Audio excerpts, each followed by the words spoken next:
দরকার আমার ভিডিও যদি ফাও মনে হয়, বেকার মনে হয়, আমার ভিডিও দেখার দরকার নেই ভাই। কিন্তু ফাও লোকের ভিডিও দেখেন না ভাই, যারা মানুষকে মোটিভেট করতে পারে না, মোটিভেশন নষ্ট করে দেয়, এদের ভিডিও দেখেন না।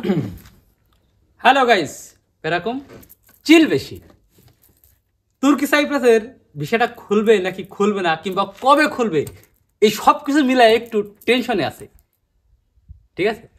তো এই বর্তমান মনে করেন যে বিভিন্ন সোশ্যাল মিডিয়ায় প্রচার করা হচ্ছে এরকম, রিলস আকারে অথবা বড় ভিডিও আকারে প্রচার করা হচ্ছে এরকম যে তুর্কি সাইপ্রাসের বিষয় নাকি আর খুলবে না, তুর্কি সাইপ্রাসের বিষয়টা নাকি আর খুলবে না, কখনোই খুলবে না।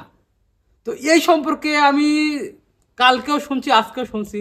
তো শোনার পরে মনে হলো যে আমার যে অডিয়েন্স যারা আছে এদেরকে একটু বিষয়টা জানানো উচিত বা ইনফরমেশনটা দেওয়া উচিত। তো এই জন্য আজকে ভিডিওটা নিয়ে চলে আসলাম, খুব শর্টলি আপনাদেরকে জানানোর চেষ্টা করব। তো সব কিছু মিলাই চলেন শুরু করা যাক। দেখেন ভাই, 28শে জুলাই যখন আমাদের এই বিষয়টা বন্ধ হয়েছিল, তখন এই যে নোটিশটা, এটা কিন্তু অনেকে দেখিনি, অনেকে ভিডিও দেখছে বা অনেকটা নোটিশ দেখিনি। তো আপনার স্ক্রিনে এখন যেটা দেখতে পাচ্ছেন, এখানে একটা এই যে নোটিশ, এটা একটু পড়ার চেষ্টা করেন। এখানে কি বলা হয়েছিল যে সাময়িক সময়ের জন্য স্থগিত করা হয়েছে বাংলাদেশের পাসপোর্টের আবেদনটা, অর্থাৎ ভিসার আবেদনটা। বাংলাদেশ পাসপোর্ট নাম্বার দিয়ে আপনি আবেদন করতে পারবেন না, এটা সাময়িক সময়ের জন্য স্থগিত করা হয়েছে। এখানে কিন্তু কোথাও বলা নাই যে ব্যান করা হয়েছে, যে টোটালি বাতিল করা হয়েছে, এরকম কিছু বলা নাই, ঠিক আছে? তো ব্যান করা অর্থাৎ বাতিল করা।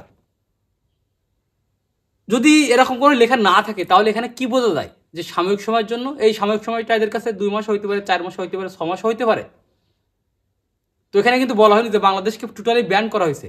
কিন্তু এই সোশ্যাল মিডিয়ায় ছড়ানো হচ্ছে এরকম যে তুর্কি সাইপ্রাসের ভিসা নাকি আর কখনোই খুলবে না, তুর্কি সাইপ্রাসের ভিসাটা নাকি আর কখনোই খুলবে না।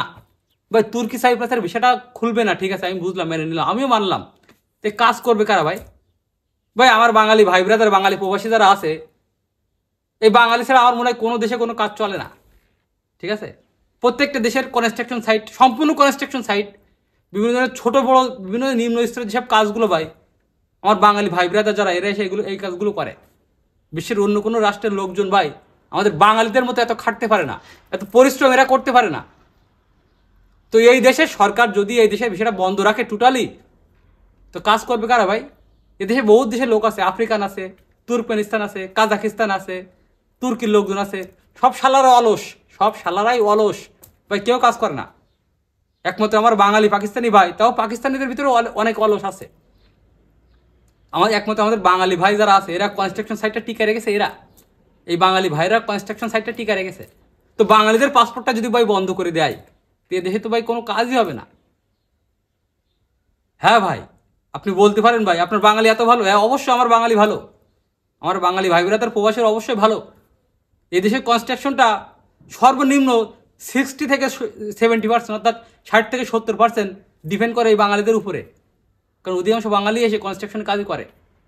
তো ভাই আপনারা যারা পাসপোর্ট জমা দিয়ে বসে আছেন, অনেক সময় নষ্ট করেছেন ভাই, কোনো চাপ নেওয়ার দরকার নেই, কোনো প্যারা নেওয়ার দরকার নেই ভাই। এখানে কোথাও বলা হয়নি যে তুর্কি সাইপ্রাসের বিষয়টা টোটালি বন্ধ, এই কথা কোথাও বলা হয়নি। ব্যান করা হয়েছে তুর্কি সাইপ্রাসে, বাংলাদেশের বিষয়টা ব্যান করা হয়েছে, এরকম কোনো কথা বলা হয়নি ভাই। কোনো চাপ নেবেন না। কে কি বললো কি না বললো, কে কি রিলস ছাড়লো কি শর্ট ভিডিও ছাড়লো কি ভিডিও তৈরি করলো, এসব বাদ দেন ভাই। তুর্কি সাইপ্রাসের বিষয়টা বাঙালিদের জন্য অবশ্যই বন্ধ আছে, এবং এটি 2025-এ না খুললেও 2026-এ অবশ্যই খুলবে, ঠিক আছে ভাই? বেশি চাপ নেবেন না ভাই, লোকের কথা বেশি শুনবেন, মাথা খারাপ হয়ে যাবে। অলরেডি আপনি অনেকদিন ধরে পাসপোর্ট জমা দিয়ে বসে আছেন, মাথা খারাপ হয়ে যাবে। ইটালি একটা দেশ যে বাংলাদেশ, পাকিস্তান, ইন্ডিয়া, এই 3-4টা দেশ মনে করেন যে ব্যান করে দিয়েছিল মোট কয় মাস, 6 মাসও হয়নি, ওই ব্যান কাটাই দিতে হয়েছে আবার, এখন আবার ইটালি লোক যাচ্ছে। তো ভাই সাইপ্রাস কিন্তু ইউরোপিয়ান কোনো কান্ট্রি না যে এটা বন্ধ করে রাখবে, ঠিক আছে ভাই? প্রত্যেকটা দেশেরই কর্মচারী দরকার। সেক্ষেত্রে ভাই আমিও দেখলাম কয়েকটা ভিডিও, বা আমাকে অনেকে মেসেজ করছে, আমাকে অনেকে কমেন্ট করছে। তো ভাই বিষয়টা এরকমই, সবার কমেন্ট বা মেসেজ এরকমই যে ভাই তুর্কি সাইপ্রাসের বিষয় নাকি আর খুলবে না। আর কে বলেছে খুলবে না ভাই? অবশ্যই খুলবে, অবশ্যই বিষয়টা খুলবে, খুলতে হবে। তো এই যেসব কথাবার্তা ভিডিওগুলো আপনি দেখছেন, এসব বাদ দেন ভাই, ঠিক আছে? মাথা থেকে সব ঝেড়ে ফেলান। তুর্কি সাইপ্রাসের বিষয় অবশ্যই খুলবে, আপনারা আসতে পারবেন, বেশি চাপ নেওয়া যাবে না। ঠিক আছে? ফাও লোকজনে দরকার, আমার ভিডিও যদি ফাও মনে হয়, বেকার মনে হয়, আমার ভিডিও দেখার দরকার নেই ভাই। কিন্তু ফাও লোকের ভিডিও দেখেন না ভাই। যারা মানুষকে মোটিভেট করতে পারে না, মোটিভেশন নষ্ট করে দেয়, এদের ভিডিও দেখেন না। ঠিক আছে? তো বাস্তব এটাই ভাই, যে তুর্কি সাইপ্রাসের যে নোটিশ দিয়েছিল 28 জুলাই, কোথাও বলা হয়নি যে তুর্কি সাইপ্রাসের বিষয়টা বন্ধ হয়ে যাবে একেবারে বা ব্যান করা হয়েছে, এরকম বলা হয়নি। বলা হয়েছে স্থগিত, সাময়িক সময়ের জন্য স্থগিত।